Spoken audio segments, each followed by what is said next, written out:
We're back with Bridgewater head football coach Mike Clark. Team coming off a 52-24 loss to Randolph-Macon, gave up a couple of big runs early, had 2 fumbles lost in the first half that were recovered inside your own 11 that sort of quickly turned an early deficit into a rout. Well, I think there's no question the biggest variables in who wins and loses games are explosion plays and turnovers, and we gave up those 2 long runs for touchdowns and then piggybacked them on the very next play with a fumble on offense and then a fumble on the kickoff, and that's 28 points. And they're too good a team. There's nobody in our league that we're going to be able to spot that and make up. Sometimes it's simple, and certainly that was a simple solution or a simple road to defeat that we took. As I tried to tell our kids after the game, it's a business where things can change quickly going in one direction or the other, and there's no question in the last 2 weeks it's taken a turn where we have people and kids that are questioning us and questioning ourselves. But by the same token, it's a lot of the same people on the field. It's a lot of the same coaches out there on the field coaching that 2.5 weeks ago we really thought pretty good about ourselves, and rightfully so. I think what we're dealing with now is we got to dig deep, not become damaged goods, and find those people again. They're still there. We just got to knock the dust off. But the bottom line is, which is going to make it very difficult too, is that we have to play people that aren't going to give it to us. As I mentioned to you last week, there are no more apprentice schools on the schedule. We're going to have to go work and do some really yeoman's work here on the road this week. What are some of the things your defense needs to do against a team that can run like this? Because you've played this 4-2-5 defense for a long time, similar to Virginia Tech, where you can get athletes on the field, seems to do well against some of these spread teams, whether it's passing or option.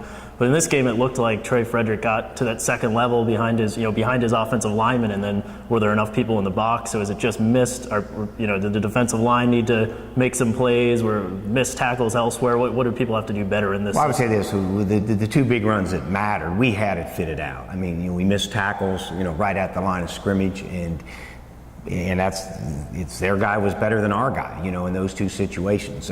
On the one play, the draw right before the half, they had the perfectly called play for the defense we ran and executed to perfection on the little bit counter draw. Give credit to Randolph-Macon. So, ultimately, it's a game of strategy, but it's a game of blocking and tackling. And in that situation, we would have needed to tackle a pretty good player very well, and we did not. So, don't overanalyze it. I think it's about scheme, yes. It's also about people, and we got to get the 2 of those matched up. And certainly, moving forward here, we have to switch gears very quickly because we're going from a run-centered game to a pass-centered game, and now we got to regroup and defend.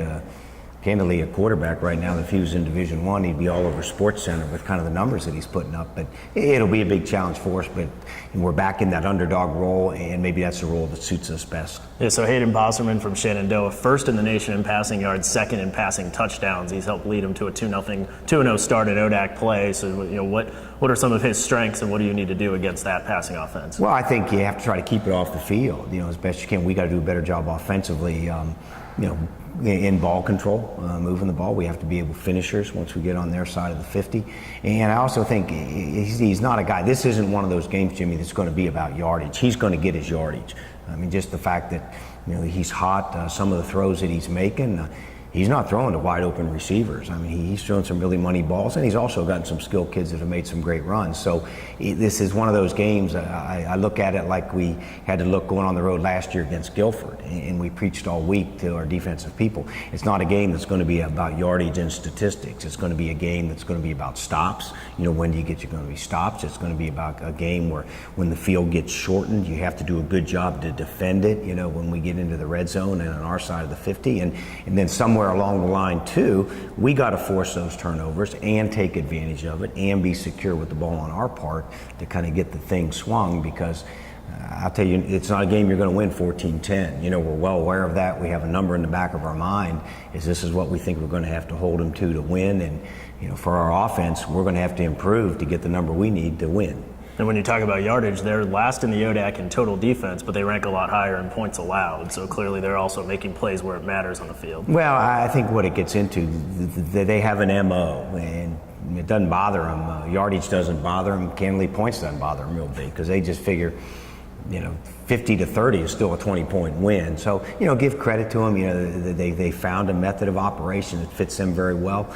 They got speed people, and they're playing at a high level, and it'll be a big challenge for us. Go up there at night to a team that has momentum, to get them in. It's their homecoming game, and it's always a nice atmosphere to play in. It's been a good rivalry, and in the past, it's kind of brought out the best in both of our teams. A year ago, I had to play them without my two top quarterbacks. That isn't the case this year. So, hey, I have a reason that I think, with a lot of hard work, I'm hoping I can put a confident team out there Saturday that's ready to go and try to reestablish some turf on our part.